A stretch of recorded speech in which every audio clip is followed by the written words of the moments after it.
अभी हमारा जो नेपाल का ड्रॉ है, कितने दिन बाकी है बताओ हमारे भाइयों को। सर जी, ये तो आप गजब का क्वेश्चन किया। मेरे भाइ हो, नेपाली दाजुभाइहरूलाई आज म एकदम क्लियर कुरा भन्न गइरहेको छु, मेसेज दिन गइरहेको छु। यो अक्टोबर 31 भनेको मतलब भोलिसम्म मात्र छ है। अब यो वर्षको दसैँ तिहारको अफर भोलि सिर्फ लास्ट दिन। त्यसैले दीपावली पनि आउँदैछ, आउनुहोस्, क्राउनमै आउनुहोस्, मलभित्र आउनुहोस्, इन्डेक्सभित्रै आउनुहोस्, मलभित्र श्रेष्ठ दाई होटलमै आउनुहोस्। भोलि एक दिन मात्रै छ, त्यसैले आज र भोलि श्रेष्ठ दाईसँग आएर दीपावलीमा पैसा पठाउनुहोस्।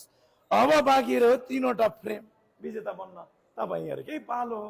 बाँकी सबै भरिसकेको छ। आउँदो नोभेम्बर 4 को दिन तपाईहरूको लास्ट लकी ड्रको फाइनल रिजल्ट हुँदैछ। त्यसैले आज र भोलि आउनुहोस्। यो अफरमा तपाईँको नाम सामेल पनि हुन्छ, विजेता बन्ने चान्स पनि हुन्छ र दीपावलीको लागि पैसा पनि घरमा जान्छ भन्दै यो मेसेज दिन चाहन्छु। जय नेपाल।